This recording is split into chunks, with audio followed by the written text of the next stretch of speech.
Hey, I just saw the 20-0 thing, Jaden. That's the what we did the other day, right? Yeah, I wanted to do it again because there was two features I didn't know that was on there at the time, and I wanted to go back and redo it. So yeah, The we got defensive the one. we no, I actually we can do both. I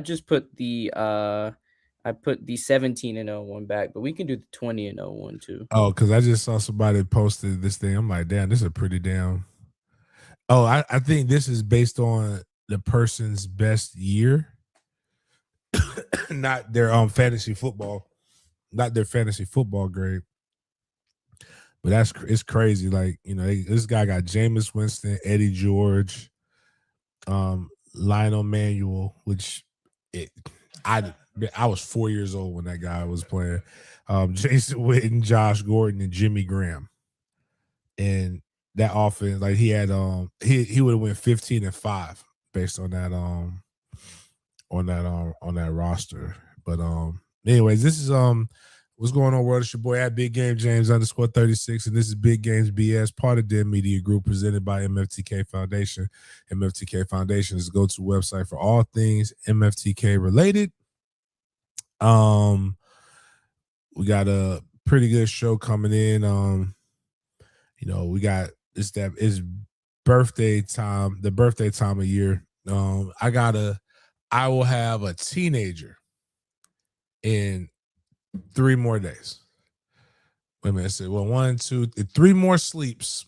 I will wake up and I will have a 13-year-old. So, crazy is crazy, crazy, crazy. Coming up, Trey is growing, and Facebook is showing me all the little pictures of him through the years, and that's wild. So, cannot wait for that. Outside of that, we're gonna start our show off the same way we start our show off each and every day with a good word of prayer. You already know what time it is, dog. Thank you, God, for another day. Thank you, God, for another day. Thank you, God. God is great. All the time. All the time.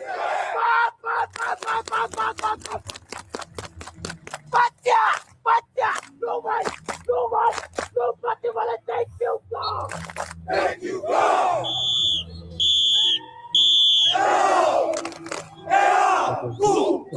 Go.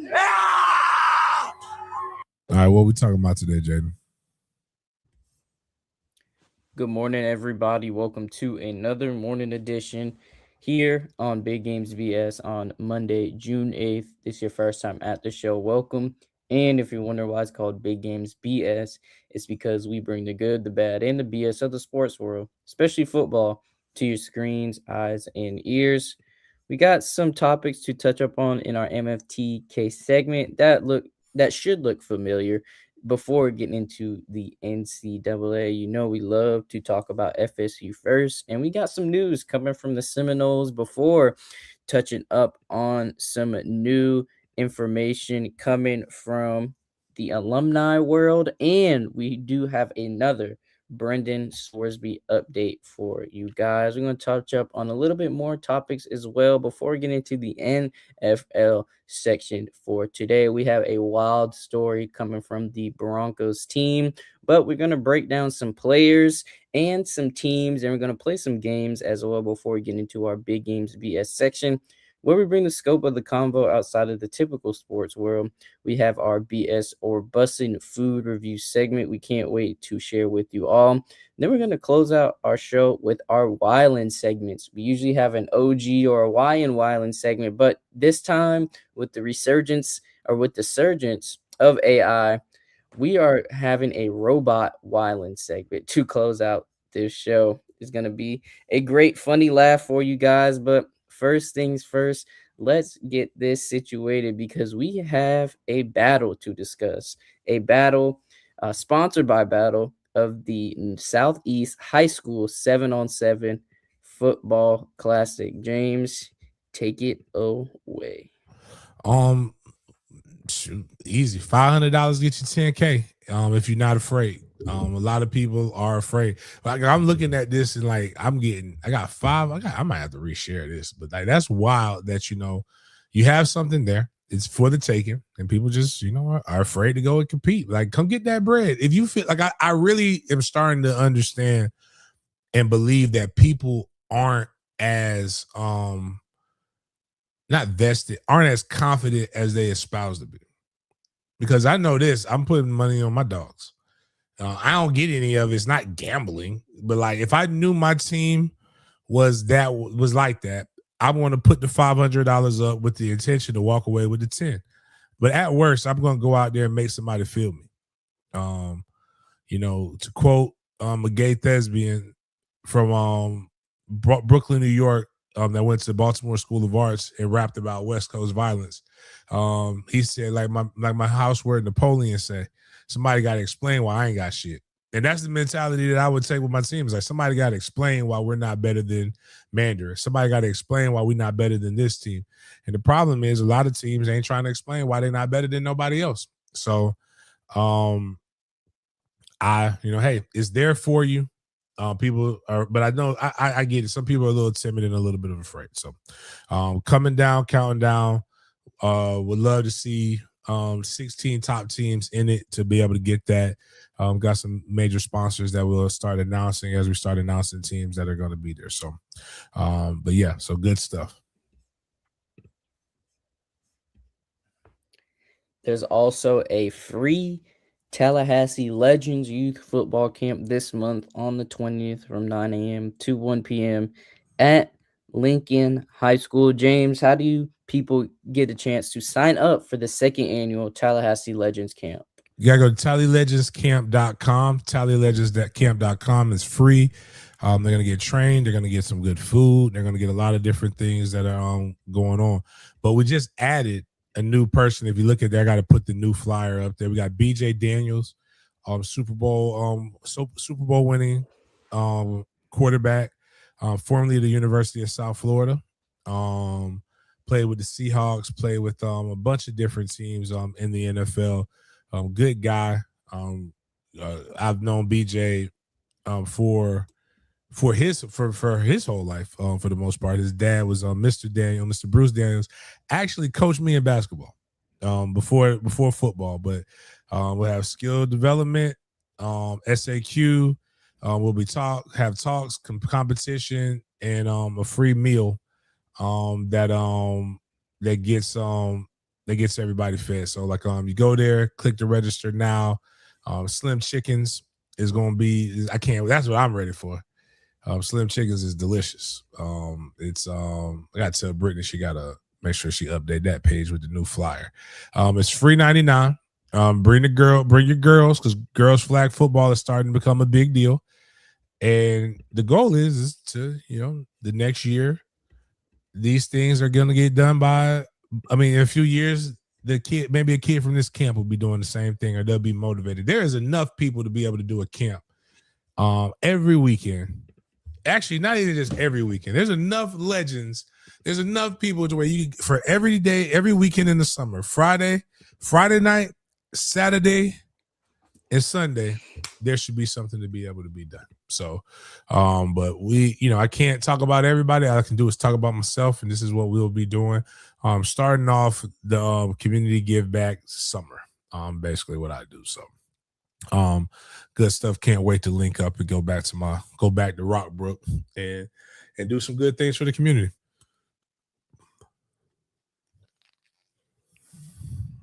We got some news coming from FSU, but first, before we get into the most popular story, let's look at some familiar names and some names that you should pay attention to, because ESPN came out with their top 100 newcomers list, and we got two Noles on that list: Rylan Kennedy, defensive end, and Devin Carter, wide receivers. So shout out to these two newcomers for cracking the ESPN top 100 newcomers list. Definitely hope to see them shine on that field. So just wanted to share that before we get into some news, James. Some really big news. But before we do that, I heard a lot of good things about Mr. Carter, the legacy for sure, just from you and from what I've been seeing online. So definitely looking forward to see him do his thing for the Seminoles. Man, I think he's really, really good. Out of all of the sons, he might be, excuse me, the most gifted one, but all of them are pretty damn good. Like, I mean, you got Junior was good, went to Georgia Southern. Devin is good. The youngest son played a couple of tournaments for me. I'm at 707. He's more of a track and basketball kid though. So he did his thing. I personally, I just think I think he's just got a lot of tools that just make it just a demeanor. I got to actually get him on. I was asked to have him on, so I got to follow up with his agent to make sure that we can do what we need to do. But Dex is one of those guys that I look up to. Dex is Dex has is a very powerful personality, but probably one of the most overlooked great running backs in Florida State history.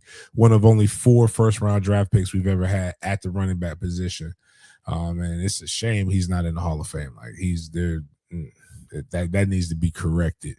But Dex is definitely it's got to be a great feeling to be able to have you. I remember actually when he was doing the stuff, and even when he was considering toward the end, some things with NIL were a little sketchy, but like I'm glad things got worked out and they saw it through.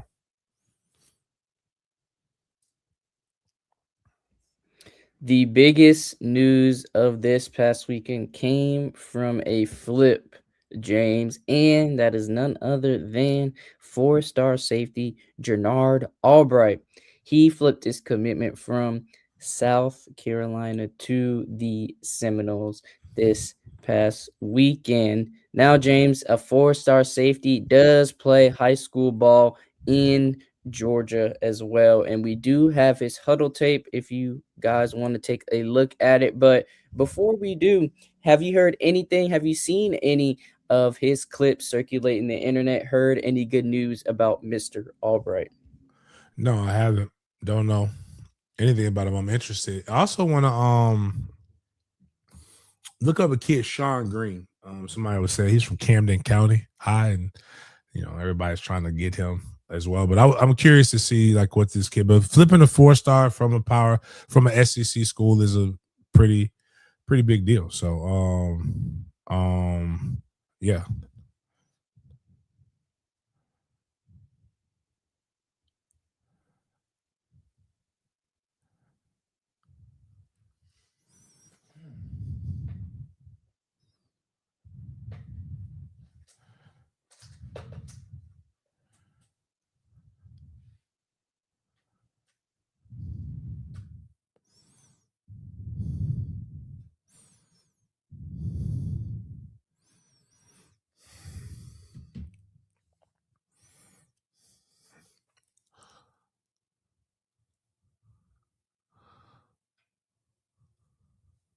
That was good coverage. Wish that would have been the first clip. Definitely wish this would have been the first clip. Why isn't this what is wrong with people? Hold on, my bad. Let me then go back to the beginning. All right.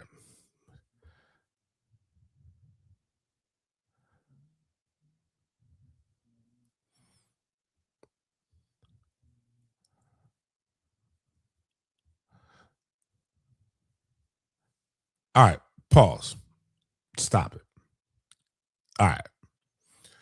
For the record, the first clip of anybody's highlight film, if there is a touchdown in your repertoire, in your resume, put the fucking touchdown on there. Don't put a 50-yard kickoff return. Now, I'm not saying it shouldn't be in the highlight. Put that on the end. You literally get 3 clips. Push the play again, because this is just me giving people some game. Push play. So this is clip number 2. All right. Good little truck.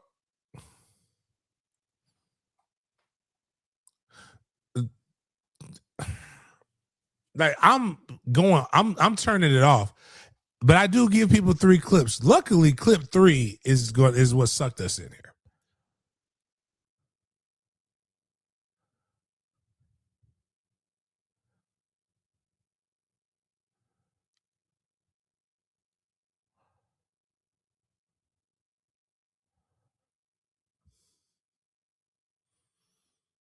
Go back. Who was he the running back?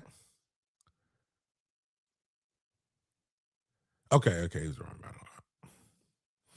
Good athleticism.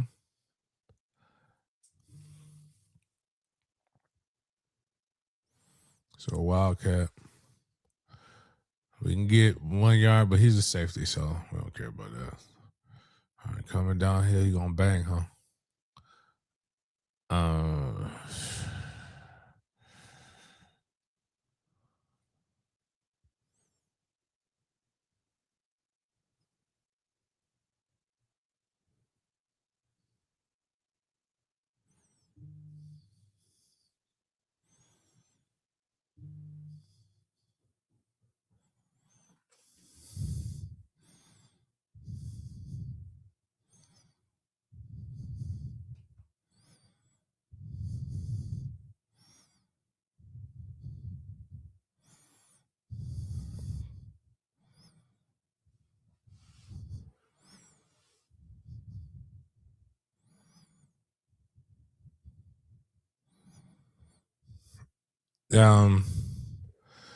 All right, I think go check that out, Miles. I think he's okay. I mean, he has some good ball hawking skills. His highlight film has me confused though. But yeah. Hey, anything to give us some positive momentum.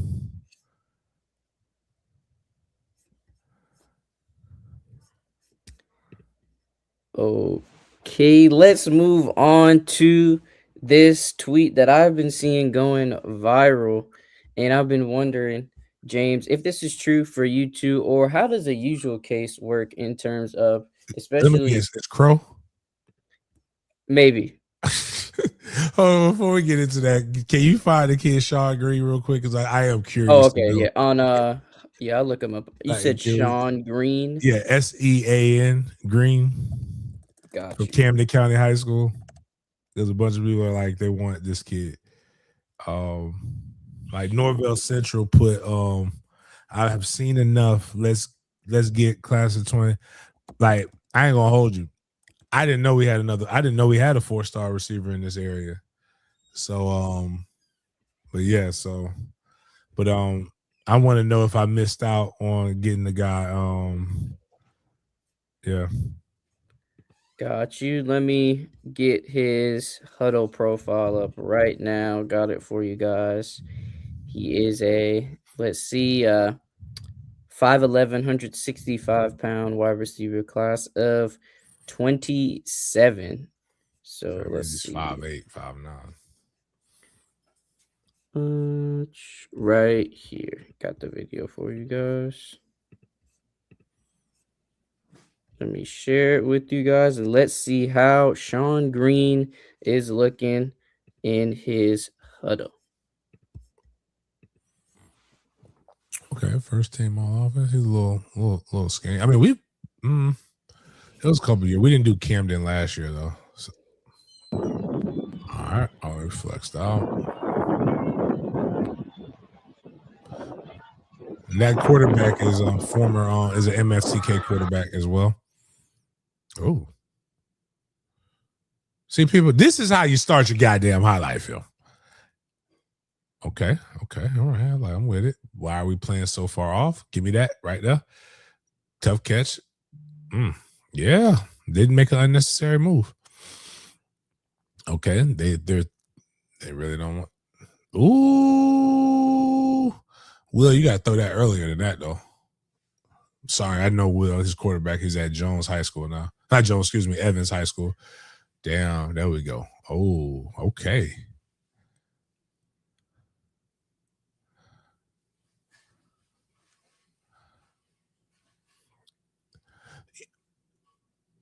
You know who he is? Believe it or not, I don't think he's as tall or quite as muscular as him. Ooh. But they ain't even throwing the ball. That could get it. That will get your quarterback sacked though. Slot fade. He goes high points it.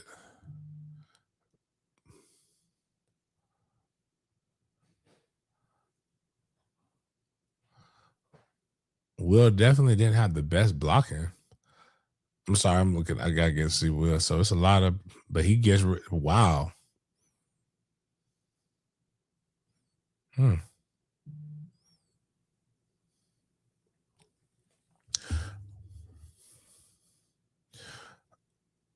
Okay.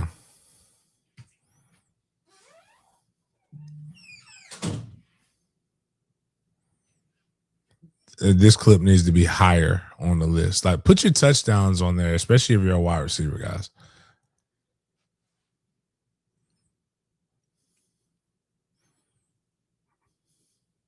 If he scores on this, okay, then okay. But that was a good play. I ain't mad at that.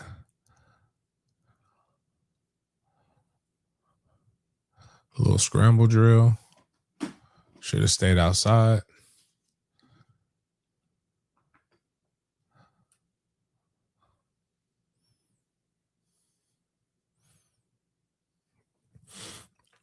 Okay.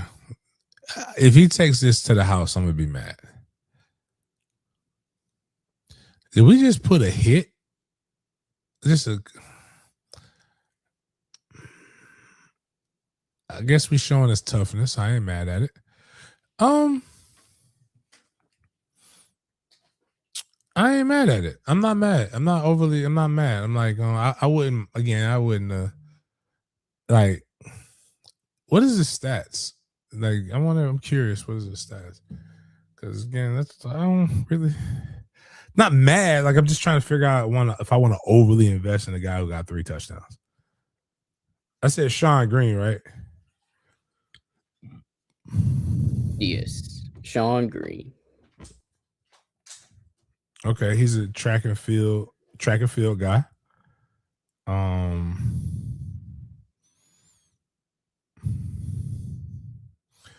not going to hold you. We did have a lot of other guys that wanted to come to Florida State that we essentially turned down. I'm trying to see if, like, when somebody says I've seen enough, that's when I want to be like, all right, ooh, okay. I'm thinking like I'm about to watch something for real.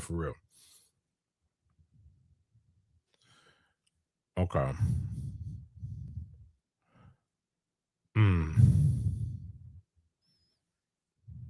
Okay.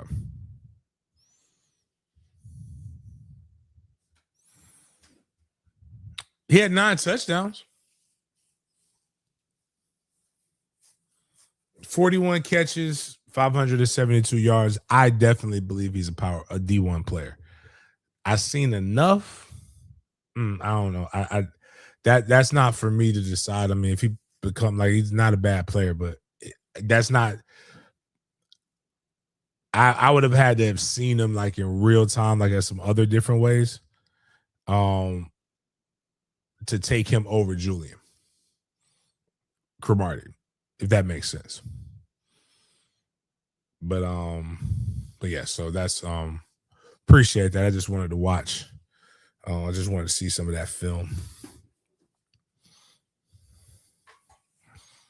No problem, James. And you mentioned a specific last name at the right time because, one, we got this post to share with you guys and put on the screen, but two, also, I also wanted to know from your point of view, from your experience, how does this type of stuff usually work with alumni, specifically alumni who played the game? So we got this post right here of Mr. Antonio Cromartie, friend of the show. You can see new profile picture, but he said, "Man, I have more Clemson gear than I have FSU gear.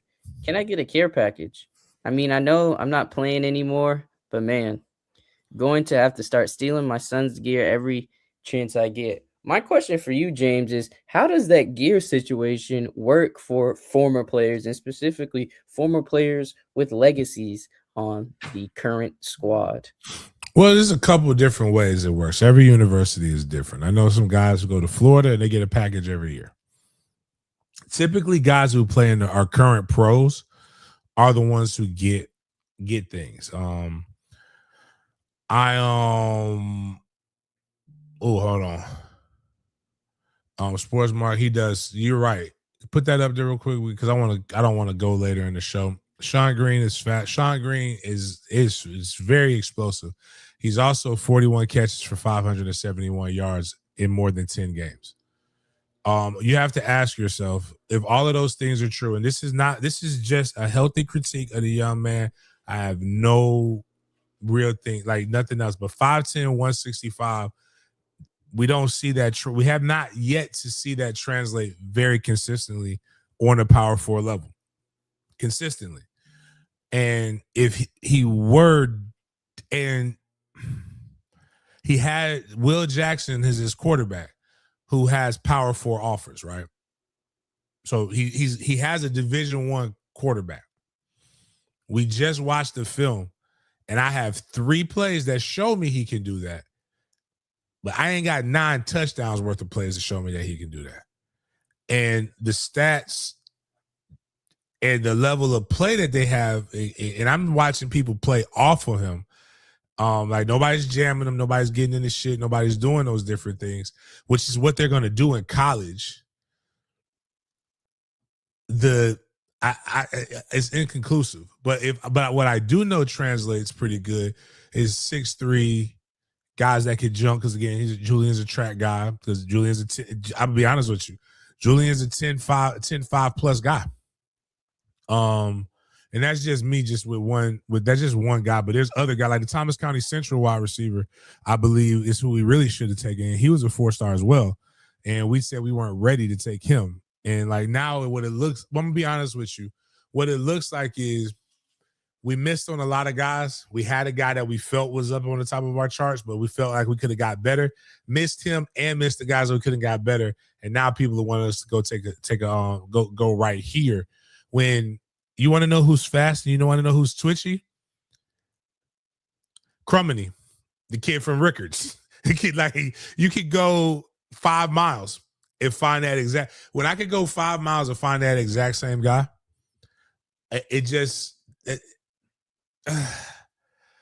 I'm trying to. I don't want y'all to, because when somebody told me I sound like Crow, that offended me. I love my teammate, but I am nowhere near as critical as Crow. As you see, I'm wearing. I don't know if you realize this or not, Jaden, but I did not prepare this. But this, you can't buy this. You know where you got to get this from? Issue gear only. That's got to get it. But no shade to Crow. You got to, but it's issue gear only. But so I want to make sure I don't talk as bad as Crow talks, so I can keep getting some issue gear. But you could have got it's shit. You know who's twitchy and faster than that?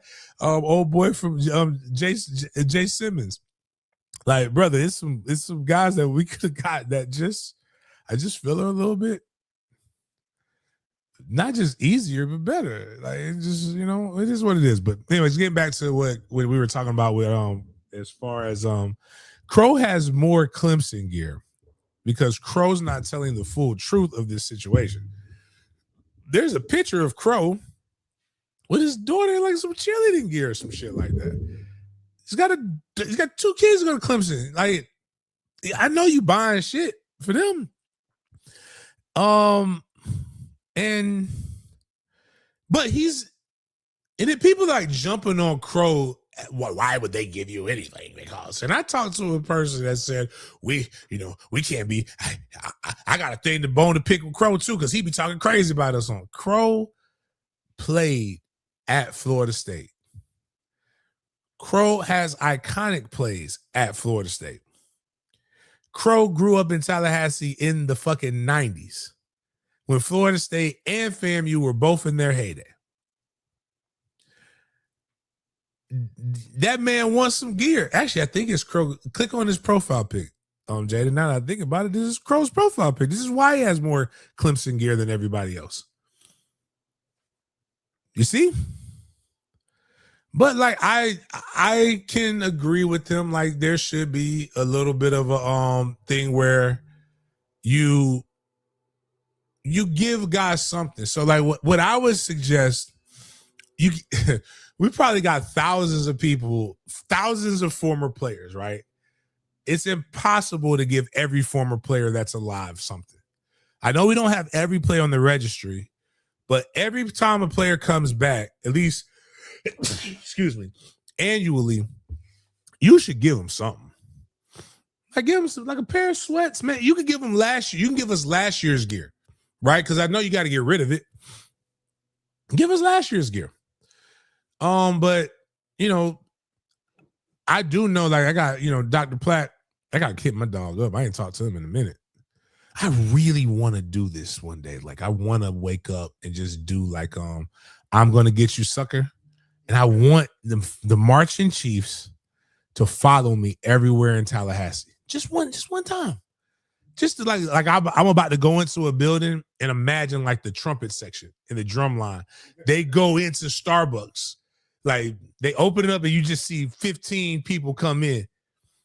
And then they just they play dun, dun, dun, dun, dun, dun, dun, dun, dun, dun, dun, dun, dun, and then I walk in. I come to get my nitro. Appreciate it. Thank you. See you next time.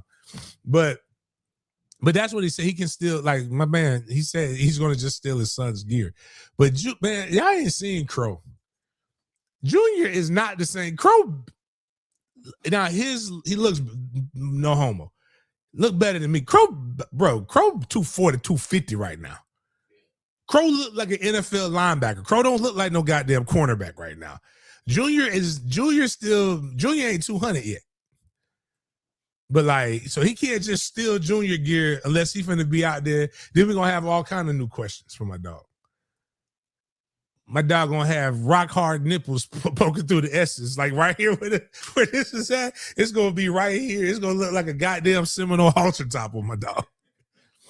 But like sometimes, man, people just want, like, I got told somebody in a group chat, like, it ain't like he can start claiming University of Florida or Miami. The motherfucker got Getty Images. Getty Images is but he a better man than me.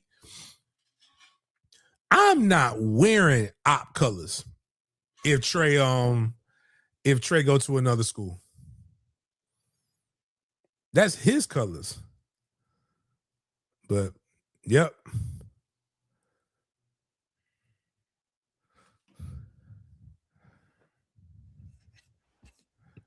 We got some news coming from Florida schools, and yes, this is the Florida universities with the top 10 richest alumni. So let's share this with you guys on the big screen, blowing it up for you guys right here. Let's look at who is at the top of this list.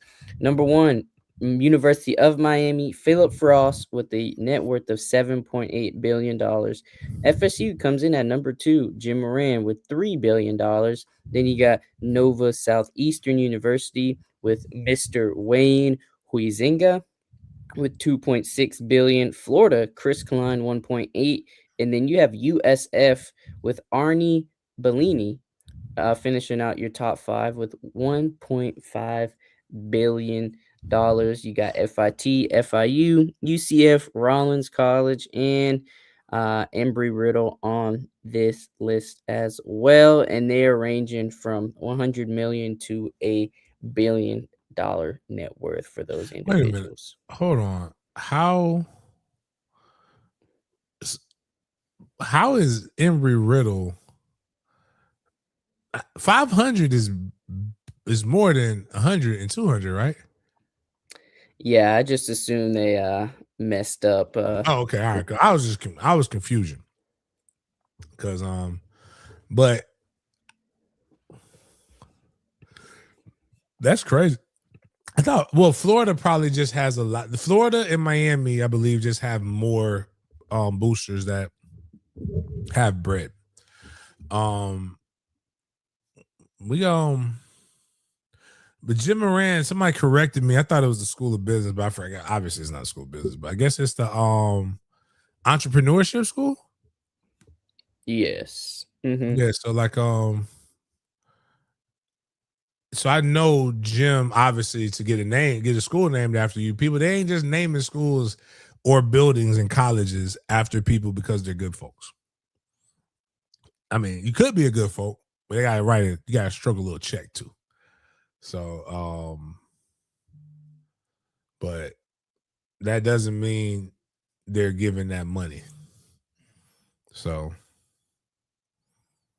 but kudos. Let's keep you guys updated with yet another Brendan Sorsby story. So we have been keeping you guys in the loop with Sorsby, and according to ESPN, the NCAA has denied Texas Tech's appeal to reinstate quarterback Brendan Sorsby eligibility, according to multiple reports. James, is looking like as each news story keeps breaking, it's gonna get worse and worse for Sorsby. It looks like the reality is coming to fruition that he isn't gonna be a college football player anymore. So NCAA denied the Texas Tech quarterback's appeal for eligibility. So, man, betting is hurting him right now for sure. Yeah, if he wants to play ball, go play ball somewhere else. At a certain point, you've exhausted all of the money, bro. Like, he can't be paying for this shit. It's got to be Texas Tech trying to. That is the only reason he would do it. But like, at this, all you're doing, the juice ain't worth the squeeze. Even that for you, brother. Like, I just don't remember any iconic plays for him like that. Like, but this is why you have to be careful for the decisions that you make. Like, you can't just go out there and just, if you wanted to gamble, man, go gamble. Now you have all the free time to do whatever the fuck it is you want to do. So like, now would be the time to go gamble. Like, man, it's like World Cup. It's so many things, cool shit to gamble on right now. So like, go gamble, flourish, King. The only thing that you made a mistake for is that I wish you would have went to the U, because then the U wouldn't have a quarterback right now. I actually like their quarterback that they got, the kid from Duke. He's actually pretty fucking good. Like, brother, like, go play tech. Like, you doing parlays, you betting over pitch speed, dog. You got an issue, dog.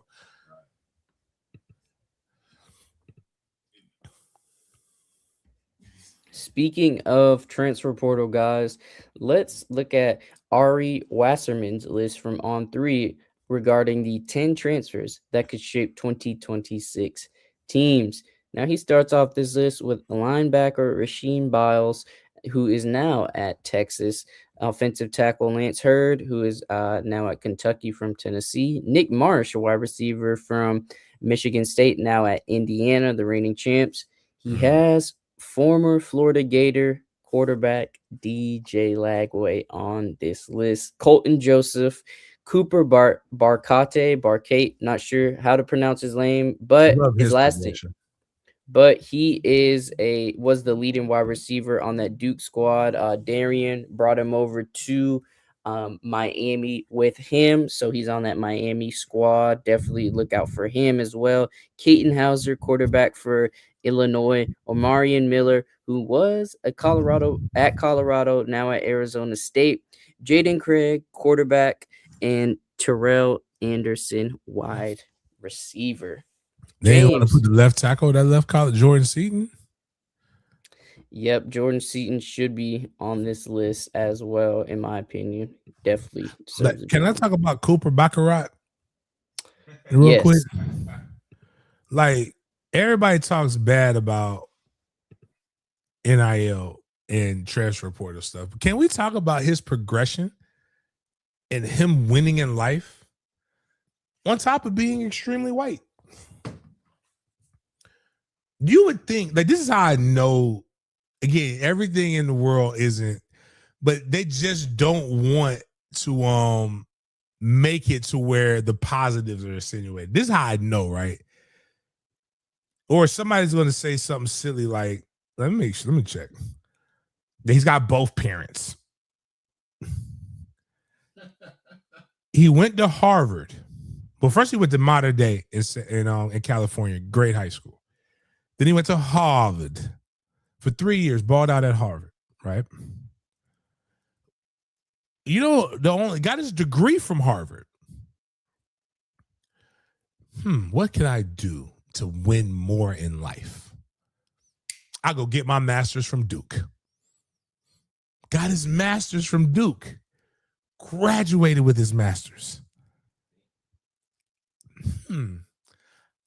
You know what? Now let me go get a bag from the University of Miami and follow my quarterback and then go get a degree from the University of fucking Miami.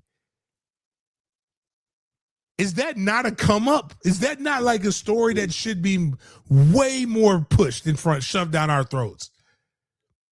Like, if you want kids to use this the right way, show the kids that are using it the right way. This man was first team all Ivy League in 2024. So he was one of the best in the Ivy League. He was second team all ACC. He's one of the best in the ACC. And now he's going to UM, which is a much better team than Duke, even though Duke has more ACC championships than them. And on top of that, he's facing adversity at every turn. You know why he's facing adversity? Because he's white. In football, at wide receiver. I thought he was a lineman. No. He's like you. A lineman would make sense, right? He is a white wide receiver that is smart. Brother, like that is just that is a Disney Channel movie right here. Wide receivers don't like school. I mean, they didn't come to play school. Most wide receivers are trying to get out in 3 years. This man is trying to figure out how he can go. Like, this man is doing externships while he's playing at the U. I don't know what his degree is or what any of those other things are, but if he was a med student, he's doing rounds. That's 3 hellacious alumni bases to be able to go tap into. Because actually the wild part is at Harvard, it's not full scholarship and you have to do internships in the summertime. That's crazy. This man's over here running fade routes while working for Chase. like not Chase, not your local branch, like the real Chase Bank or some shit like that. That's awesome, man. I love that. These are stories we need to hear about.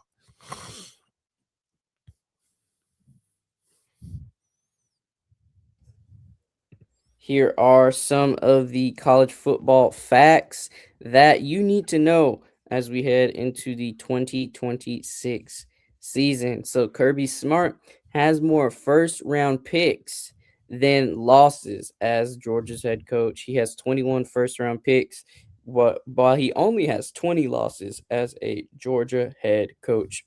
Excuse me, crazy stat right there. Indiana has yet to lose a home game under Kurt Signetti. They are 15-0 since he took the job. Kalen DeBoer is CFB's winningest active coach against top 25 opponents. He is 20-6. Kurt Ferenc has more wins, 209, in NFL draft picks, 101, than any other active coach. Man, been coaching since I was 10. Dabo Swinney has the most national championship appearances among active coaches with 4. Georgia has won 48 games in a row against unranked teams, with their last loss being in 2019 to Scar. The Big 12 is just 1-8 all time in the college football playoff, including TCU's 58-point Natty lost. Remember that game. Since 2005, only one team ranked number one in the preseason ended up winning the national championship. USC returns more offensive starters with 9 than 93 FBS programs return total starters. Iowa State and North Texas are returning 0 starters from last year's bowl team. Shit, Iowa State barely had a team. So those are your fun facts to know as we are heading into the new 2026-2027 college football season. James, which fact from this list was the craziest in your opinion?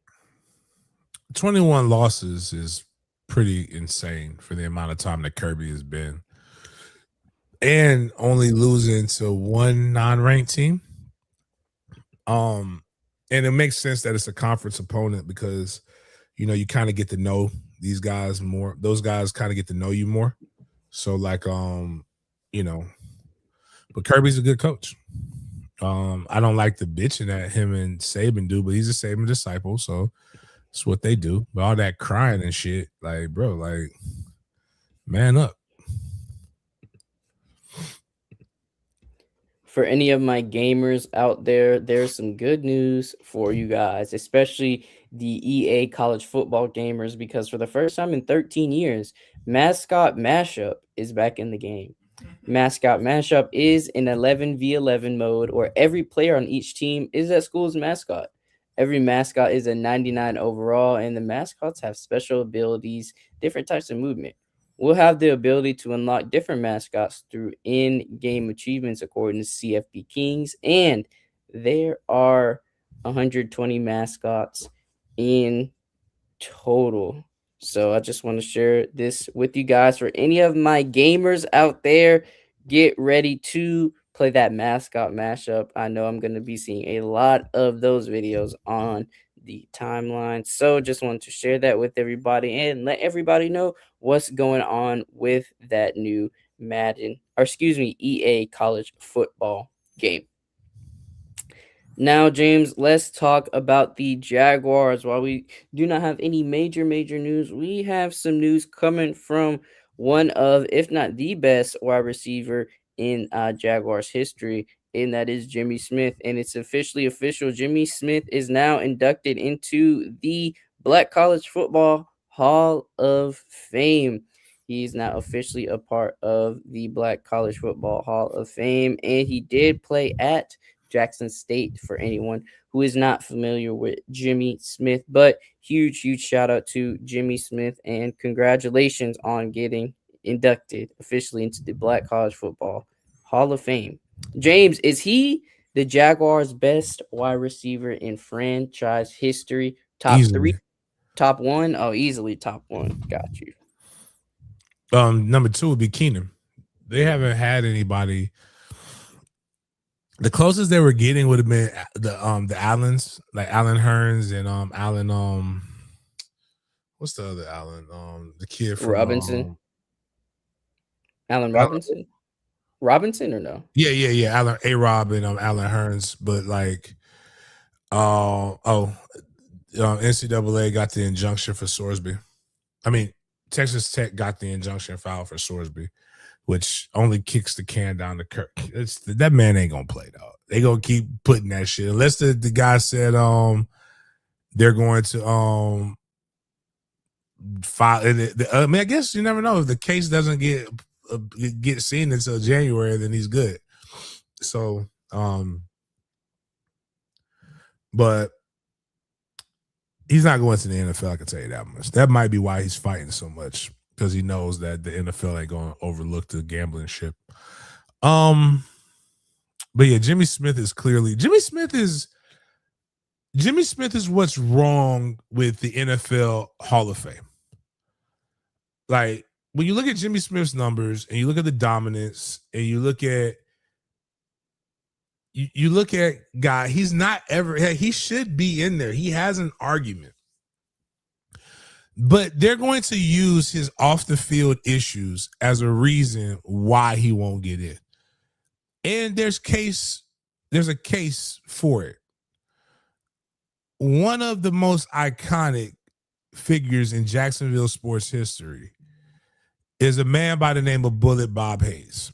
He's one of the few guys in the NFL history to I believe have won a Super Bowl and be an Olympic champion. He was the fastest man in the world at one point. It took him, I think you actually run out of eligibility to get into the Hall of Fame. He had to be inducted posthumously. I think I said it the right way, but after death, he had to be inducted because the NFL just couldn't get over the fact that the man had some substance abuse issues. They won't go back and retroactively take you out of it, like what people suggested that folks do with OJ. But it's a thing where when you have these issues, and he's got his life cleaned up. He's gone through rehab. He's gone through a lot of different stuff. Has a son that I don't know if he's out of college or if he's in college now. But Jimmy, for all intents and purposes, Jimmy good people. And he's living a good life. But like he is a guy who gets judged the wrong way. But him and Keenan McCardell were a hell of a 1-2 punch. And if they had a better quarterback, they probably would have won. Mark Brunell is a guy who literally gets like nobody judges Mark Brunell. Even being bankrupt, he didn't get judged. Like why? But Jaden, pull up. Can we get Mark Brunell's stats on the Summer Jam screen?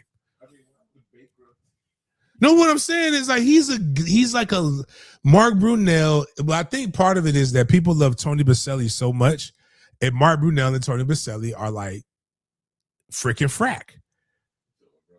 Yeah, like rubs off on him. He put up numbers. That's hella hellacious numbers though. I didn't realize he had so check. All right, so Jameis Winston gets judged for. Did he have 4,000 or 5,000 yards that one season? It was a big season. But Jameis was 31-30 also. You know what 31-30? He was 31 touchdowns, 30 interceptions. Imagine if Jameis Winston only threw 19 touchdowns and threw 20 interceptions. What would we say, right? Like Jameis hasn't got another starting job. Like even when you go back and you look at some of the interceptions, only half of those interceptions was Jameis's fault. Some of them was like a lot of bounce pat, like a lot of tip balls from off of his wide receiver's hands.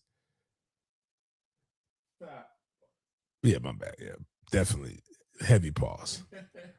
Now he had a 20-9 year in '98, and that was crazy. I think that was the other year they went to the third round and got beat by Tennessee.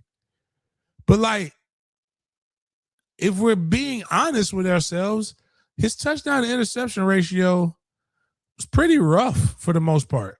He's a 2 for 1. He gets a lot of glow from the records. Y'all seem to have done well. In '96 and '98, they made the runs. Yeah. It was hot. It was in '96 and '97.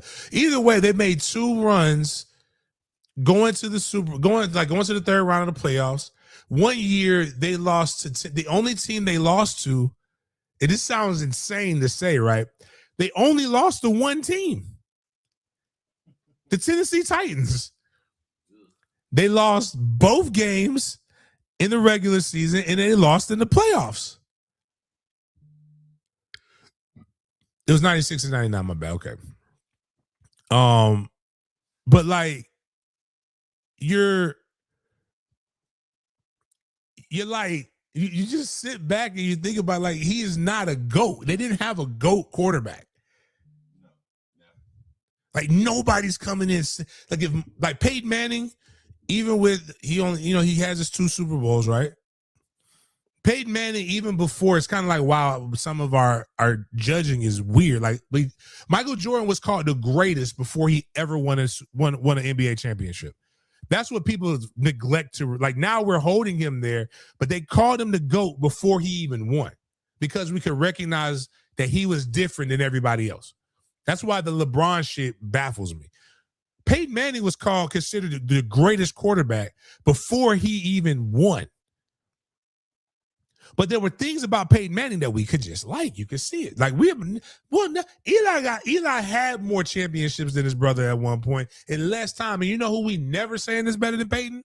Eli. We're never like Mark Brunell had a quarterback camp. Outside of nostalgic Jags fans, nobody's going to that shit. And I think Mark's good people. Just nobody has ever said, like right now, if we did that 17-0 thing, Jaden, and the Jaguars came up, you know what I'm not picking? A quarterback. Not from the Jags. But anyways, that's just hey. But yes, all that being said, Jimmy Smith is the best wide receiver in Jaguar history. Hands down. Also, if you want to know where that good at in the 90s, hey, nothing wrong. But you know who also, but then it's funny. I think if the Jags would have won Super Bowls, he would be there. You know why? We have a guy. You never seen Jordan freeze up. We've seen Jordan freeze up we've only seen him not freeze up 6 times. We got revisionist history when it comes to Jordan. Now, you guys don't realize you've been marketed to love Jordan. Like he's been swept in the first round. He froze up. Like he's been always performed at a high, but he has consistently performed at a high level. There is nobody who's ever played professional sports that hasn't had a moment where they weren't that, where they were not up to the par of what we need them to be. Shit happens. But going to that, the reason why, if Jimmy would have won a Super Bowl, you know who Jimmy would be? Michael Irvin. Because Michael Irvin something still in there. He say he ain't doing no drugs no more, but he still be sniffing like it might be a little bit trapped up in there from all them years of being at the White House, as they called it. Yeah, we just talked about it. Luke put it in there that they did that.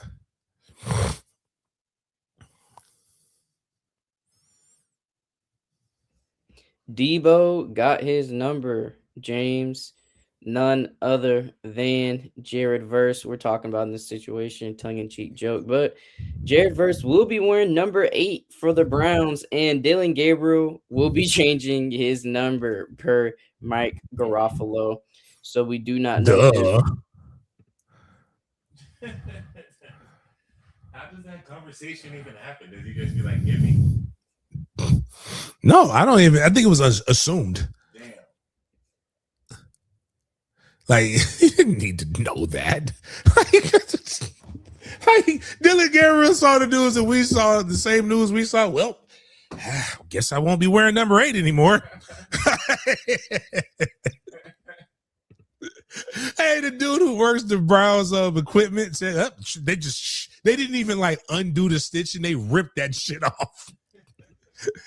Dylan Gabriel goes to practice and they gave him a blank. They just gave him a blank jersey. Like, hey, you don't need this anymore. Like, we don't know what number you're wearing. Oh no, they just came in and Dylan Gabriel had to request that he didn't have a 20 number. Like, he had to say, can I get something a little bit spicier? They're like, we don't care. We just know you're not wearing 8.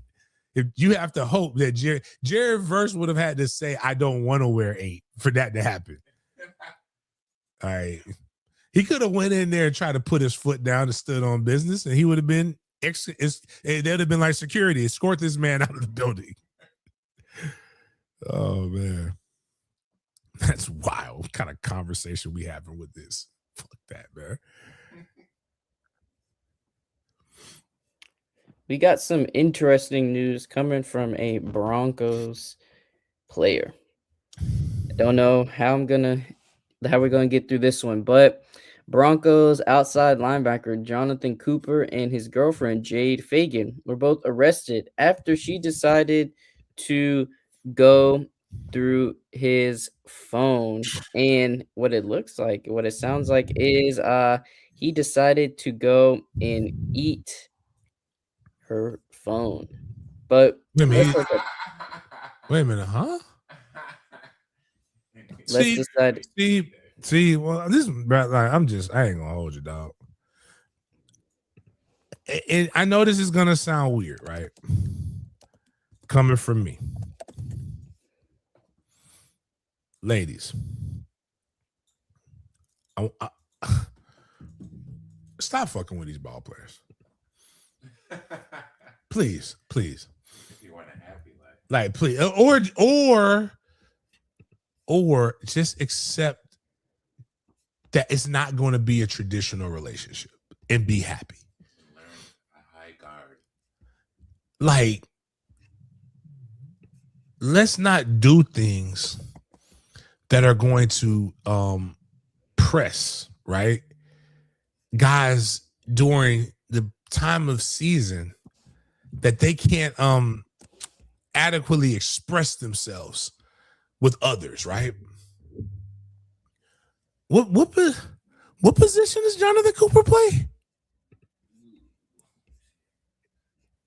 He's an outside linebacker. Oh, baby.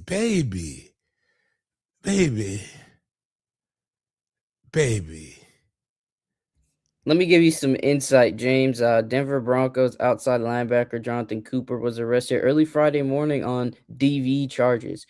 According to jail records, Cooper was held at Douglas County Jail in Colorado on the suspicion of criminal mischief with a domestic violence enhancer. According to an affidavit, Cooper and his girlfriend were both arrested after an argument and physical confrontation that began over cheating allegations and included both of their cell phones being damaged, meaning that Cooper's girlfriend said Cooper threatened to break her phone if she did not leave, and then put the device in his mouth and partially ate it, causing damages. She noted the phone contained irreplaceable messages and voice notes from her late mother, which Cooper was aware of. Fagan, the girlfriend, said she did not lose consciousness and did not see spots during the incident. Cooper gave officers a different account. He said he held Fagan by her arms to get his phone back and later braced his neck against hers to stop her from taking it. He admitted to officers that he damaged her phone by putting it in his mouth and eating it, and you can look that up word for word. That is from Yahoo Sports, yahoo.com. And some more information coming for you guys right here. Cooper is set to enter his sixth season with the Broncos. He was second on the team with 8 sacks in 2025, as Denver set a franchise record for sacks in the season with 68. Cooper, who has attended the team's offseason program, including Thursday's OTA practice, signed a 4-year, $60 million contract extension in 2024. 4 years, 60 million. He's good.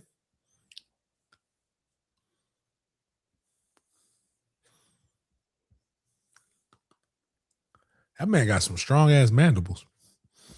Like, it got to be. Are androids like squishier, like a little softer than like iPhones are hard to bite, dog. Like I'm just from science, right? It's just as quick. Look at the nigga's head. Now he got his head, man. Listen, bro. Like He's like all jaw. definitely, God, dog. I'm not here to say Cooper's a bad person. He's weird, at least. But hold on. And I'm not saying she's a good person. Also weird. But what I am suggesting is that I probably don't want to be with anybody who's going to eat it's going to eat a phone. Like, there's not enough money. Or you've eaten a phone.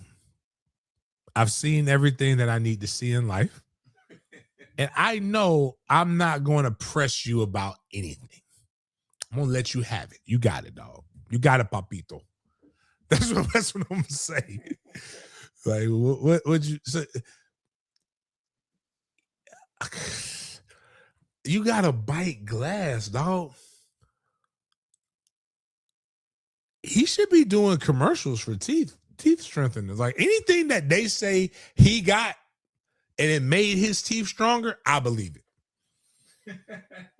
because he's biting through phones. But it goes to the toxic nature. I've lived enough, right? And I'm sorry for this, but I've lived enough to realize that it takes two to tango. Toxic can only flourish with another toxic person. It cannot, I'm gonna be like Dr. Sebi or Umar. Toxicity cannot exist in an alkaline environment. She crazy as fuck for going through that man's phone, right? I don't know why you went through that phone. He's not rational enough to realize that, hey, whatever you find in that phone, you better not cry. I don't want to hear that shit. Nobody told your dumb ass to go through my phone anyway. Ladies and gentlemen, you know what's in that person's phone? Heartbreak. Even if it's unintentionally, heartbreak. Ain't nothing but heartbreak in that phone. You know why? Because you didn't grow up together, more than likely, and you don't know the people who are in this phone. You don't know the type of friendship they have. Fellas, we all have group chats. Our group chats are wild. It might not be you, but women like to hold men accountable for their friends without taking the accountability to understand that ain't nothing more diabolical on this planet than a women's group chat. You're going to see some things that you can't unsee. You're going to hear some things that you will not be able to unhear or unread. You're going to find out that your nickname is not Bay. It's going to be something crazy like booty eater, booty phone eater, some shit like that. Like she already knew what your mandibles can do, and all of her friends knew what your mandibles could do. You're going to see Miles, you ever watch Sex and the City? Yeah. Or Girlfriends? Like the beautiful thing about those shows is they told us the truth. You thought it was humor. Everybody was a Miranda. Was that the whore? Miranda was the whore, right? Yeah, correct. Every one of them group chats has a Miranda. You want to believe that your girl is the leader of the group chat, but you don't know. Your girl, you might find out that your girl is Miranda. And she been telling you horror stories saying it was Jessica and it was really her. Miranda is the one that likes to have sex with elephants. And now you got to go back and now you done seen that and you got to see your old lady. I wish I had that. Now you fucked up. And your feelings hurt because you was doing something you ain't had no motherfucking business doing. Now, ladies, be honest with you. I got some wild ass friends. And I know you got, I didn't even know. My friends have fetishes that I didn't know were supposed to have. I don't understand the feet thing. A lot of people like feet. It's not my thing. Don't really care.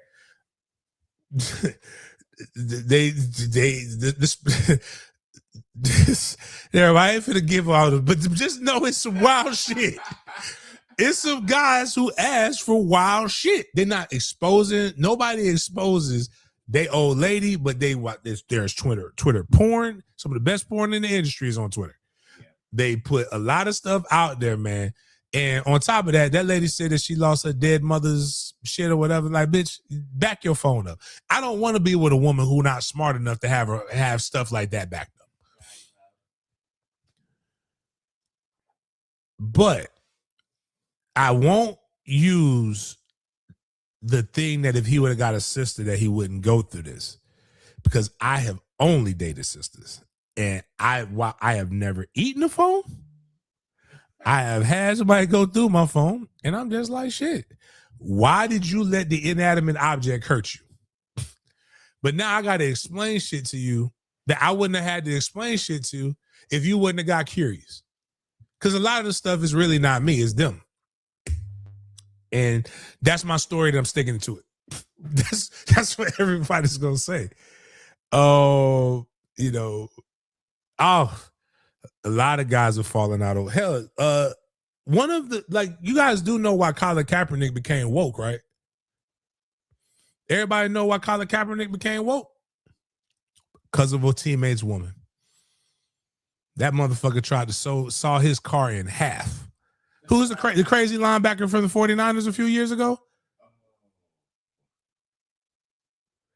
Like his girlfriend is the one who probably gave him that third eye and woke him up, and then now the next thing you know, he kneeling.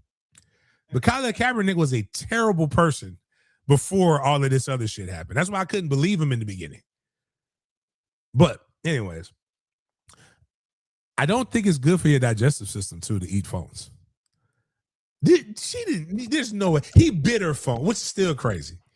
But eating a phone has got to be that's a little over the top, right? Because you can't swallow glass, right?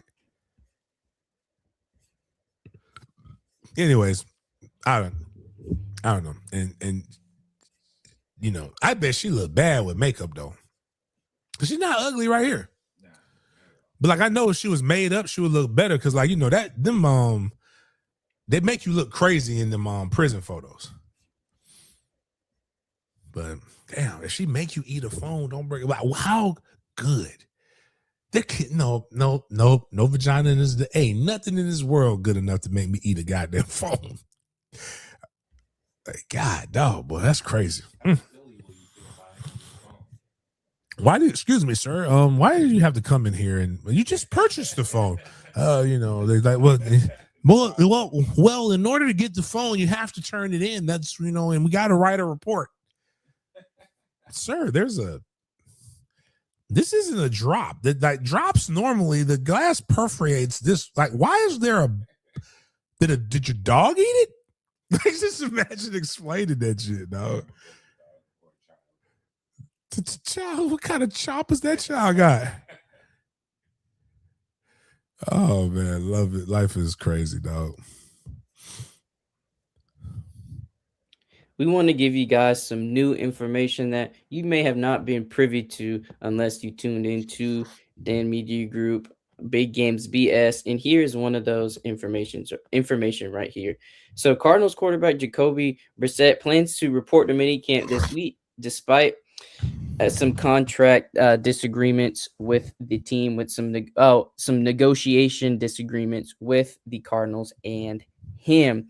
And the reason we wanted to show this is because that this is the amount of money you would have to pay for NFL players who skip mandatory minicamp workouts. So Jacoby is due a $4.9 million salary, but he wants a raise, which resulted in him not doing stuff with the team. But he is going to report to minicamp, because if you miss day 1 of minicamp, you have to pay $17,986. Day 2, $35,973. And day 3, you would have to cough up $53,952. In total, $107,911, according to Spot Rack's official X account. So, James, just wanted to share the fees you would have to pay if you were decided to skip mandatory mini camp. So, just wanted to put that out there. Well, let's just be real. So, when he renegotiates his contract, and they waive the fees. So it's like really just it's semantics. Nobody ever pays the fines. It's there for guys who aren't going to negotiate a contract. Now, if he comes back, then he's dumb. Like, I'm not paying that shit. But you know, they gotta find you something, you know. They gotta find you something. Thank you for the information regarding the mandatory minicamp situation. And we got some more news coming from some recovery, James, and any 49ers fans in the house, any George Kittle fans in the house. We got some news for you, because despite tearing his Achilles and having it surgically repaired 19 weeks ago, 49ers tight end George Kittle believes he is on the right track to return in week 1 versus the LA Rams in Melbourne, Australia. Man, James, It's looking like he's trying to do the impossible or do the extremely difficult and come back for week 1 versus the Rams in Australia. Do you think this is possible with Kittle's recent Achilles surgery? Week 1 is September, week after Labor Day. So you have 8, 12. So we got about 13 weeks. So half of was that puts them at was it 52 weeks in a year. So over 6 months. I mean yeah. I mean I wouldn't press it, but like I think if he's eyeing that return, and you know, I guess it just depends on how good the surgery was. The way, man, this is the funny. So the wildest shit, right? This is the wildest shit, right? Check. Nobody trusts medicine until they need to trust medicine. I don't know if anybody's catching that, but like we get I'm not taking that experimental vaccine. Get the fuck out of here. I ain't putting that in my body. That shit ain't gonna work. Tear your Achilles. Be a pro. Tear your like hell. Even Aaron Rodgers, when he got hurt, he was doing all kind of experimental shit that didn't have no FDA approval and things like that. Like he went from not trusting medicine to wholeheartedly trusting medicine. This stuff is like, again, talking about a team. But when Antonio Cromartie tore his ACL, he tore his ACL, I believe, my birthday or right around that time, my senior year. His redshirt sophomore season. Well, it would have been his junior year, but because he got hurt, they redshirted him. He was ready to play Clemson. So he was ready to play in November. And at that time, that would end the ACL injuries were like, that puts you out a year minimum. Even Greg Jones' recovery, because he tore his ACL, was it at Wake in 2002? And he was ready to go week 1 against North Carolina when he put Buddy in orbit. So like, yeah.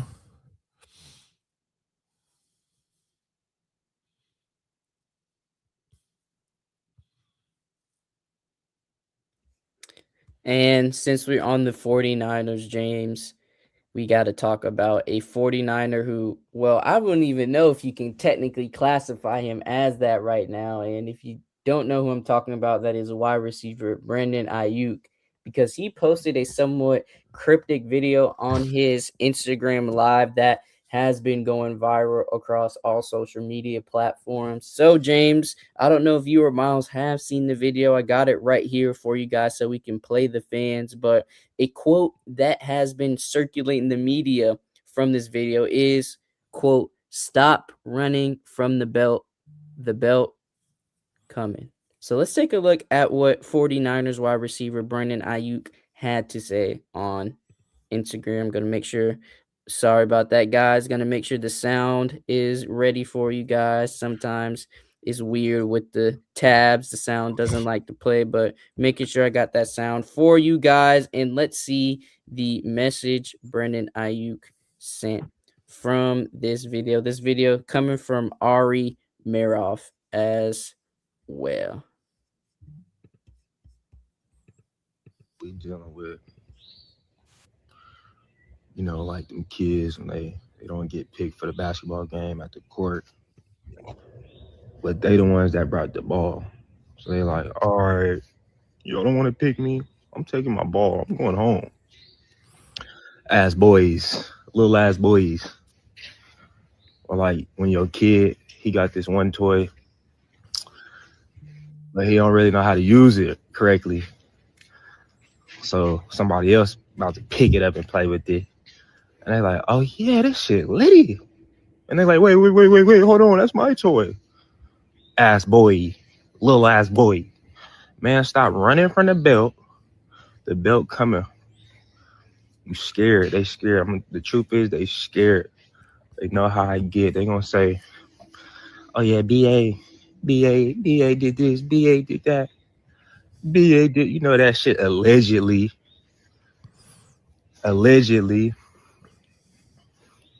But what they not gonna say is BA suck at football because they know how I get, and they running from that belt that's on the way. It's inevitable. It's coming. Stop running. Stop being a female dog. Stop being a female dog. Stop being a little cat. Being a little cat. Stop running from the belt. Okay. In his defense, allegedly, he was not caught in the act of speeding. He has a video that showed how many miles per hour he was going, but he was never pulled over doing those miles per hour. He is right. He has never gotten in trouble on the football field. And from what I understand, there's nothing that he's done that hasn't only harmed or endangered, put himself in danger. That being said, you sound batshit crazy right now. Right. Like, we probably need to get you, like, again, ladies, again, I'm just saying, at this juncture, if you date BA, it's a personal choice, baby. Don't come running to us, telling us that we need to protect you. That motherfucker crazy. But that motherfucker plays some football. That motherfucker can play some football. And hey, it's a lot of crazy people out here. But I that's not a good look. I probably would have stayed away from posting that. Especially when you doing I don't know, the Twitch and shit. Like, that stuff is interesting. But yeah, we do need to go. We do need to get that. He got the braids. The braids look relatively fresh. But his hair must crawl, man. He got that new. He got all kinds of like new growth up here in the front. That ain't a really good look. But hey, it's off season, so you don't need to be clean. Let's talk about the Indiana Bears. So the Bears board of directors voted Thursday to advance the stadium development in Hammond, Indiana, with the exact date to be selected. This is the first time that the Bears board has voted on any stadium site. As one source said, there is more work to do, but bearing anything very strange, it's a done deal. Let's look at some more information. Once finalized, the move would bring the Bears across state lines into Indiana, ending decades of speculation, and Indiana will have 2 NFL teams in their state. And this is a statement from Chairman George H. McCatsey and President and CEO Kevin Warren. Yesterday, the Bears board of directors met and voted to advance our stadium development project in Hammond, Indiana, with the exact site to be selected. We believe a world-class stadium project in Hammond will transform the region, connecting Northwest Indiana to the south side of Chicago through the Loop and across neighborhoods and suburbs stretching north of the city. It will bring Chicagoland together and deliver new opportunities to its residents and businesses. So that is an update. Any of my Bears fans in the chat, any of Indiana sports fans in the chat, it looks like you guys are actually getting a new Bears location in Hammond, Indiana. And yes, I believe from Hammond, Indiana to the current stadium, it's about like a 45-minute drive. I'm gonna double check for you guys It's out. 30. It's like that, man.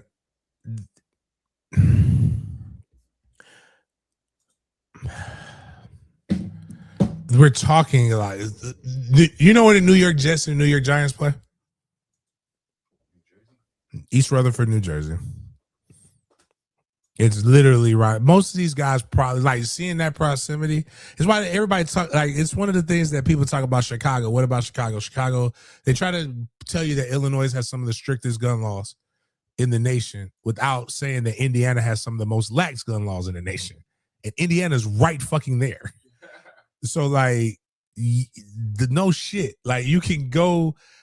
This happens way more often than not. I'm trying to think. It's multiple situations where people don't really. The teams don't. For years, the Tampa Bay Devil Rays, right, baseball team. People heard of it? Played in St. Pete, which is about 45 minutes away from the actual city. Where that stadium was located, but it's the neighboring city nonetheless. They used to be called the Phoenix Cardinals, but they didn't play in Phoenix. They played in the neighboring city. Actually, what's funny is if you want to go to South Bend, Indiana, right? You want to go watch Notre Dame play? There's very few flights that fly into South Bend, Indiana. You got to fly into Chicago and drive damn near 90 minutes to be able to get there. Same thing with Ole Miss. If you want to go to Ole Miss, you got to fly into Memphis, Tennessee in order to get to Oxford. We were in Jaden. We were in San Francisco, right, for the Super Bowl. No, you ain't got to say, but just we weren't in San Francisco very often. Like we were in everywhere else, which was like 30, 45 minutes away from that shit. So like, Yep. I was just in Nashville, right, for Battle Nationals, but we stayed in. I stayed in. Damn, I forgot the name of the city, but we stayed in Kentucky, which was right around the corner. Which was literally the border is right there. So this isn't. This sounds way worse than what it really is.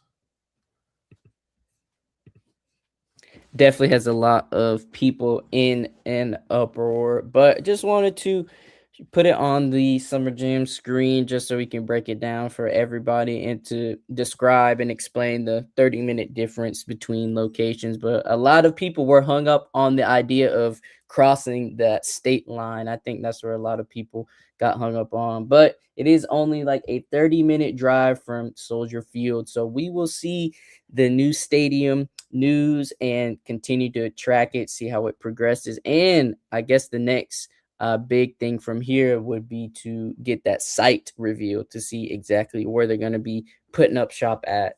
So just wanted to give you guys that update. And James, before we get into some fun, before we close out this show, I wanted to share this with you. I know it's the off season and we have gotten through our fair share of list Twitter topics, but this is one I thought would be great for conversation. Now, this is ranking the NFL franchises. So let's see what you think and how you would dock up this list. So GOAT teams, we got the Patriots and the Steelers.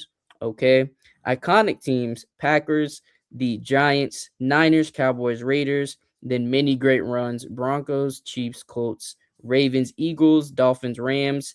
Unstable, Vikings, Bills, Seahawks, Bears, Bucks, Saints, Bengals, Commanders. And I'm not even going to list this category, man, because Jaguars are in the mix with these trash teams, according to ML Football. But, James, from the top to bottom, let's go and ask. And I'm going to ask you, which teams would you put in each category?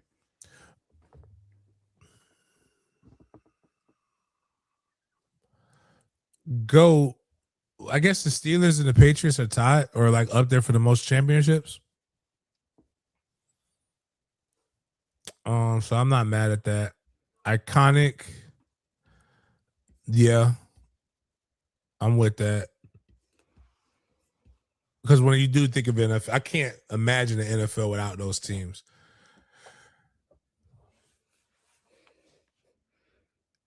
The crazy part about saying great runs, right?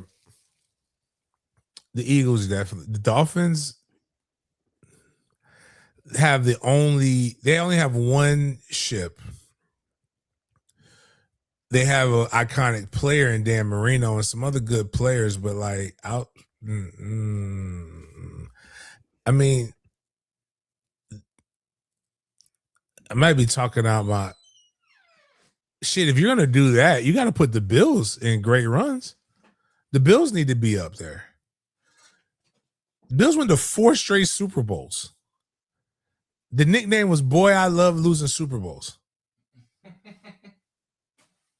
So you got to put them up there and not unstable. The Bengals were good under they haven't been as good. What's my guy's name? The black coach, defensive guy was a coordinator for the Ravens. I remember correctly, but like he had a good run, but like they were only good in the 80s. The Dolphins did win back-to-back Super Bowls, but like that was I wasn't alive. Like that was in the 70s. They had Larry Zonka. They had a fullback. A fullback was the best player one of the best players on that team. That shows you how football has evolved a lot since then. The Bucks unstable, like pretty fucking good as of late. Give you the Saints because outside of the Super Bowl run or whatever, like Seahawks unstable, like they've been pretty stable. They've went to 3 Super Bowls. Has stability. Should have won 2 of them bitches. That's why I hate Sierra's husband, not because he's corny, because he didn't hand the ball off to Marshawn. The Vikings? The Jags have had 4 pretty good runs in their short history. Panthers have been to a Super Bowl in their short history. Excuse me, they've been to 2 Super Bowls in their short history. The Browns deserve that. Titans have been to the wait a minute, was it? No, you're right. The Texans control the division for the better part of a decade. Like some of this is just tough to like. It's tough to like. Maybe ass and goat teams should be the categories that only have 2, or very fewer than 3. But I can understand some of the stuff, but yeah, that's a little wild. What's my guy name? I stayed in Franklin, Kentucky, but there's a Franklin, Tennessee as well. Like they're neighboring cities. When I was in Nashville.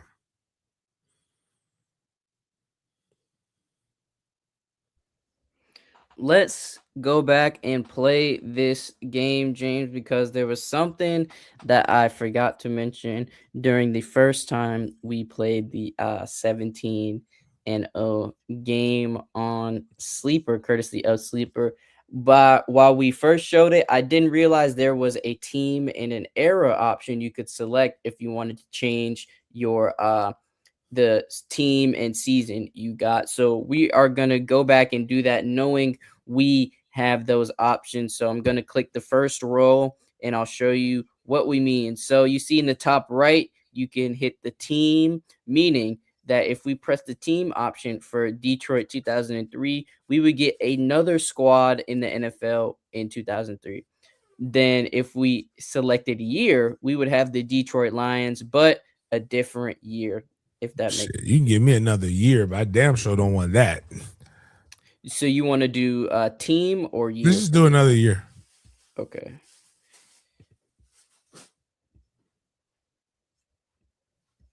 Okay. Give me Gibbs.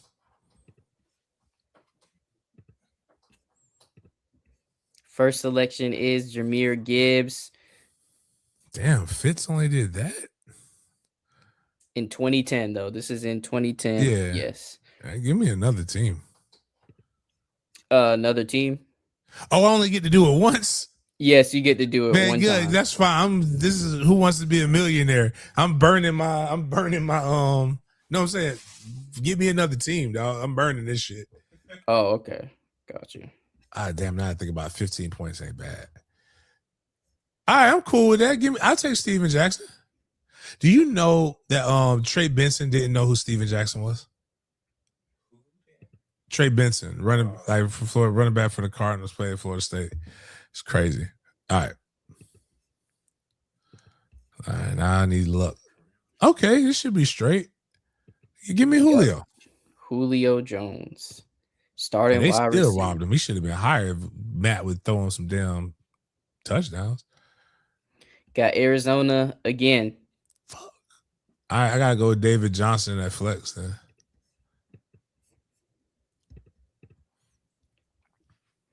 Okay, I should have. Give me terrific Tom. 2 more selections left. Philly 2018. Oh hell yeah! Give me Ertz. Last pick, 1999 wide receiver from Arizona. Ain't this some bullshit? I gotta take him. Damn, I should have took Should have Larry took the first Larry. time. Should have took Larry. 13-4. That's some bullshit, man.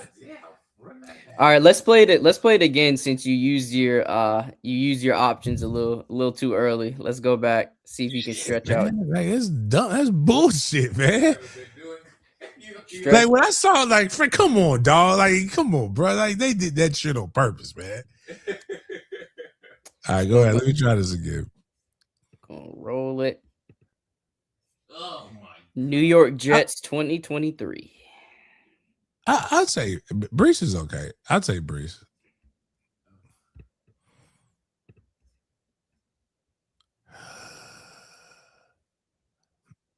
Nah. Cam Newton leading the way with 18.6 FPPG fantasy points per game. I'm a quarterback. Does Carolina really have a year? Why would you Steve? They got Steve Smith though in some of those years. I think 2005 is when he won the Triple Crown. So that's gonna be his like best year. That's a gamble. And I think, but if I did that alone, but then they've had some really bad years, man. Give me another team. All right, so this is going to be another team in the 2013 season using it once. Oh shit, 2013 season. That's a gamble. Give me another year. Just give me another year with Carolina. 2018. Oh, nice. Right, give me CMC. Nice. Just put CMC at flex. You have CMC at flex and Brees Hall at running back for your third pick. Green Bay 2010. Aaron. I'll take Aaron. Good list so far. Good list. Ooh, Kansas City 0-1. I'm glad I did it. Priest. Go with the Priest. Right, now, backfield is taking up. Give me Zach Ertz. Again, same year as well. You got last game. 2 more selections. Tampa Bay 07. You still have that team option. Give me another team. Another team. I can't have the 2000. That's what hurt me. Give me another team. Another team in the 2007 season. I'm using your power up right now. Let's see what team you get. Dallas 07. Ooh. Boom. T.O. Ooh. This might be the one, James. 17-0. I can feel it. Last selection. Carolina 2013. Fuck, man. Steve, I gotta go. I have no choice but go with Steve Smith. Ooh, 14. It's that last pick, man. It's the last pick. Says your weakest spot is wide receiver. It just keeps giving me the last one, man. I should have went ahead and took Christian instead of a flex, put him at running back. That'd have gave me, I don't know, man. It was no way to get her. Man. That's fucked up, man. Oh man. I hate fantasy football. I'm gonna treat fantasy football like people treat 707. It's not real football. I'm a bah humbug. Did you want to try the 20-0 one? It's a little bit longer since you have to do offense and defense. Let's try that and then we get good. Because do you have BS at Bussin'? Yeah. All right, well let's get some more football. That's fun. Like, all right, gonna make sure I share it.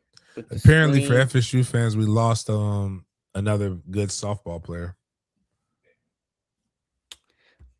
That sucks to hear, man. Sucks to hear. But let's cheer that up with some 20-0 football. Oh, let me do this. Okay. Got it right here. So classic. That's funny.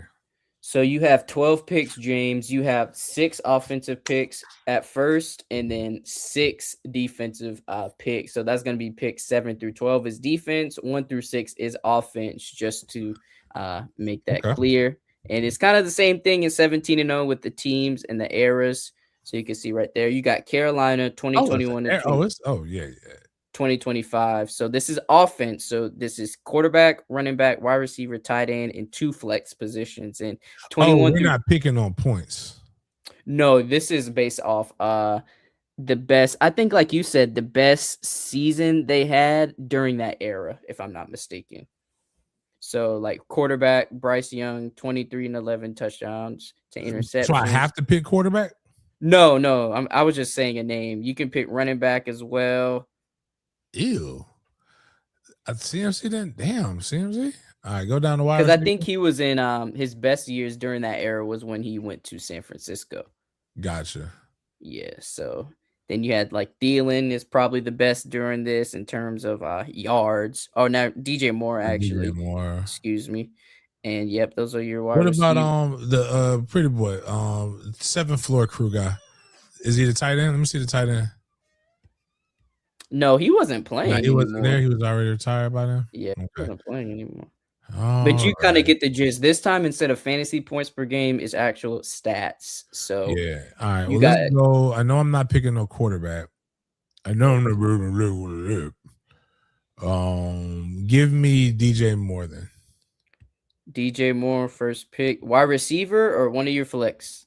You only get one wide receiver option, and you get 2 Are you flex shitting me? Flex then.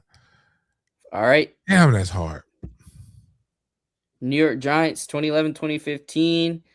Eli right there. I think go with that. That's pretty that's pretty good.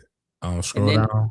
Or I think Odell. Yeah, Odell should have a lot of numbers too. Yeah, give me OBJ. That's solid right there. 1400 is tough. I thought you only get one. One what? Like, why did they let me put him at flex? No, you get 2 flex positions, I said, and 1 wide receiver position. Oh. Yes. Put him at wide receiver then. All right, your third pick. Denver, 2021 to 2025. You got some QBs who put up numbers, James. You got Bo Nix, Russ, and Teddy Bridgewater. I'm saving myself for a 4,000 guy. I almost got it. It took Eli. Scroll down. That's wild. All right. No, keep going.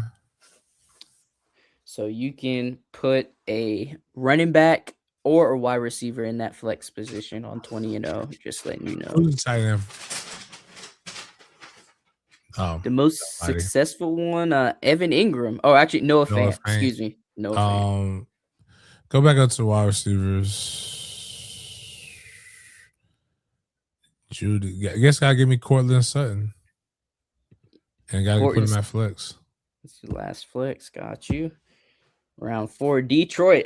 Oh, man, this one hurts, man. This one hurts. Oh, John Kitna. I'll say go down. Damn, John had that 21-22. That's crazy. Because he could have had Megatron, man. Could have had Megatron. Oh, I'm good. Brandon Pettigrew. You give me that. For your tight end. Yep. Got your tight end locked. 2 more picks. You have to pick a quarterback and a running back. And there's no power-ups in this one. You have to pick. Give me Steven Jackson. Steven Jackson as your running back. So this one you have to take a quarterback in this last pick. Wow. This is I guess if I got to Chad Pennington. Chad Pennington. That's not bad. I should have went with what I wanted to go with before. Cleo Lemon, Jacksonville guy. So now you are picking defense, James. You are now picking defense, and you going in the old school era. Go to DBs. Give me the GOAT. One of the GOATs. Hold on. Damn, he only had 11. Scroll up. Ooh. Got some names. Keep going up. Okay, I already know. I think I know where I'm leaning. Jack Lambert. Joe Green. Joe Green. I'm going with Lambert, dog. Give me Jack. So with also I'm just want to let you know with these positions, I just want to let you know where you can put him. You can put him at linebacker or defensive flex for Jack Lambert. I'm You gonna want to go with go in, linebacker. go ahead, put him in linebacker. All right, spinning again. Seattle defense 99 to 05. Scroll These are down. Grant Winstrom, but he wasn't that good. Then I know. Cortez Kennedy, John Randall. Probably gonna end up going John Randall.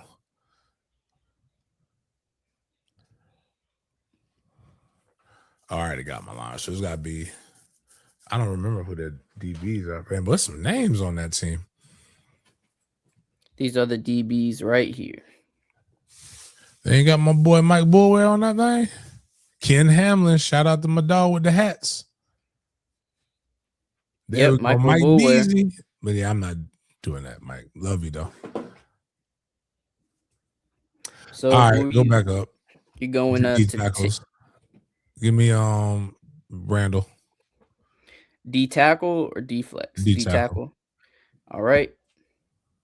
Detroit 99 to 05. Got Ernest Sims in this list. And I think you get one reroll, James, in the top right. So you get one reroll for everything. So all right, right now I might go Robert, but keep going. We got some guys there I can pick from on this one. The Now you can re-roll the year as well too.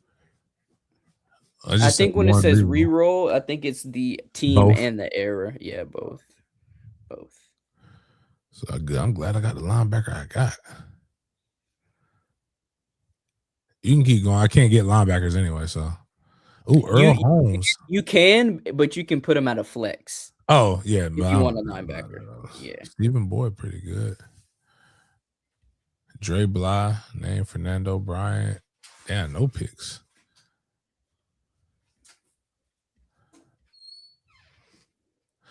Oh, Ernie was after that. Ernie was 2006.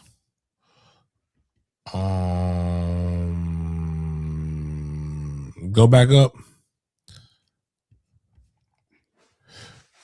Damn, I got to get it. So I got a defensive flex, corner, safety, and a defense. I got to get a reroll then. I got to burn it. Burn in your only reroll. Oof. D-Walk. Nope. Love you though, dog. Can't do it. Damn. I'm not getting no D in, so I can tell no D lineman. I can tell you that. Are you gonna take your boy? Alabama. You might have to take him. Oh no. Cedric. Yeah. Got better stats. Cedric got better stats.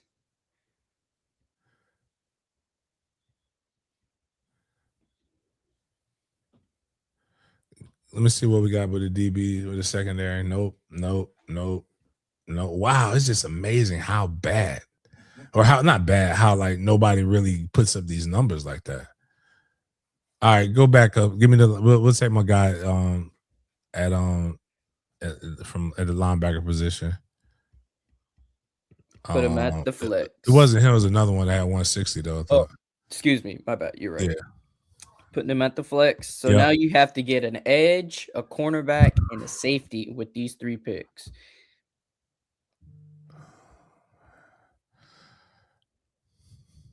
All right. I already know there's nobody. Damn, Khalil Montez Sweat might. Oh, Robert Quinn. Go ahead. Give me that. 2 more. New England. Okay. Oh, I got whatchamacallit on here. Zont. Yep. I already know. They ain't getting better than that. Last pick, you have Arizona 06 to 20. We got safeties. These are your safeties. Adrian Wilson. I still get another edge or something? No, this is your last pick. This is the last pick. Yeah, I ain't going 16 and 4. That defense though. Defense, you have a 90. Defense is rated 98, but your offense an 86. So yeah, it's the quarterback. The quarterback is really, really weak. And then that I got yards from out of DJ Moore, but I ain't get the there's no touchdowns like what we would want. all in all, not bad. Hope you guys enjoyed this content for you. This is 20-0. We did play 17-0, but now we have the new 20-0 game that's been extremely popular. We wanted to share with you guys. Thought it was a little fun segment to add just to show everybody, you know, the mind of your you putting that GM hat on, James. But you know, we are here. Yes, I'm excited to start the Big Games BS section for you guys in the show. And James, I found one that is gonna be a crazy one for our BS or Bustin' Food Review segment. You know, the Kool-Aid foods have been trending throughout social media, and let's just say I found somebody who's been making some plates, and let's just say he's been making, or they, excuse me, have been making some colorful plates in the process. So I'm going to share this screen with you guys, and if you're new to the show, BS or Bussin' is our food review segment where we show an item on the screen or items on the screen, and we want you guys to respond with BS in the chat if you think the food is trash, or Bussin' if you think that food item looks good. So we got a wild one for you guys. So we got some hot Cheeto wings, Kool-Aid, devil pickled eggs, blue Takis fried fish, and waffles, Skittles, sprinkles. So let's see if this is BS or busting for everybody out there. We're gonna wait till this video loads and then press play and see where you guys have these food items ranked. So I'm gonna share it with you guys right here.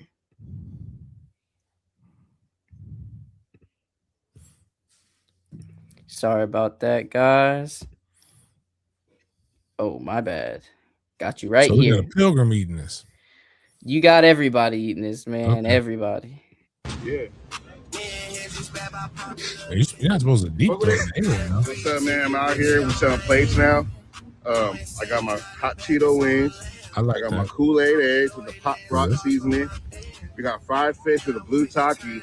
Extreme heat. You feel me? We got Uncrustables with pop rocks and jelly. And we got the waffles with the frosting and the sprinkles. You know what I mean? This is some diabetes hood shit. Sweet fish. It's hot and spicy fish. I know. That's a good idea, man. That's real talk. Know what I'm saying? Is that blue taki fish? You know what I'm saying? Ass Pluto Pega 21, you know what I'm saying? I don't put up average, that is done. That's your gas? All right, bro. Hell yeah. What did they put on the chicken wings?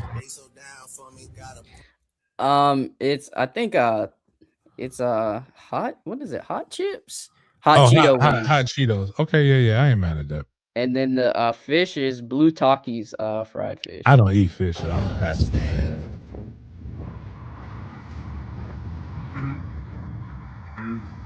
Yeah.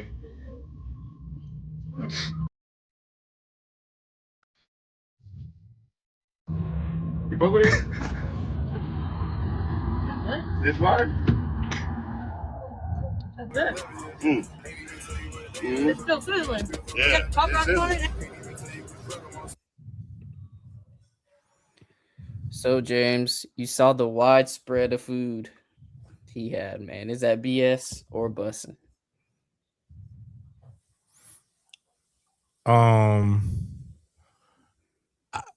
For the whole spread is just that just looked like somebody was bored and just was running doing shit. Like I just Kool-Aid coated eggs just that sounds awful. I'm trying to imagine the taste. See, I like that's an overly savory dish that you put salt and pepper on. I don't put sugar in my goddamn eggs. Like, cause that's what Kool-Aid. But you know, then to think about it, he couldn't have sugared the Kool-Aid. That's just Kool-Aid dust. Man, nah, that man was bored. Matter of fact, I hope that dude takes a long walk off a short pier. Like, that guy's making me angry. And then the blue Takis on fish, that just looked bad. Like, I've seen good fried fish. Like, I won't eat it, but like that just doesn't even look like good. But yeah, I'm not. Yeah, nah. The wings might have been okay. The wings might have been fine, but like outside of that, I ain't really dealing with nothing else.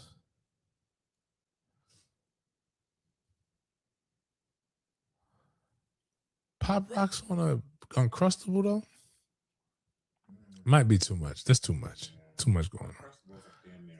Yeah, like the only thing you do with Uncrustable is like heat it up, like toast it. But like other than that, man, like it's really nothing. You shouldn't be adding shit to Uncrustables. Let's close out the show with a robot violence segment, James, because this robot decided to take matters into his own hands on this little child and give him a spinning MFTK is worldwide, baby. Spinning back fist right here with this with this robot. But let's play this video to see this kid get completely terrified from robots now.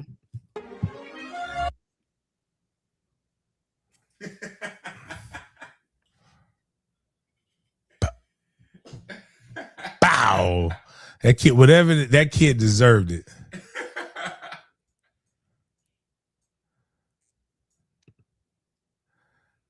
Tell me the one with the kick. Yeah, I seen the kick too. J5. You gotta watch Blank Man to understand that reference. Skynet, was it Skytel, not Skynet.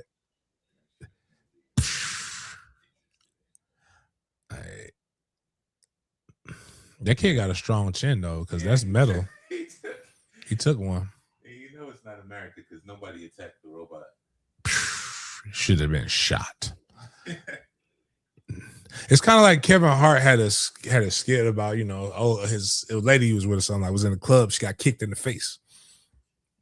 So anybody who gets kicked in the face deserves it. Like you watch the kick come. Like he's like, any kid who gets slapped with by a robot deserves it. So yeah, I'm cool with that. Kid had it coming. The kid was trying to eat Kool-Aid. The robot saw that kid eating Kool-Aid eggs and said he has to do something about it. That's all I had, James. That's the last thing I had for today's show. Any last words to say to the viewers out there as we bring in this Monday? Nah, man. Appreciate everybody for chopping up with me. See you guys on Hump Day. Have a good week.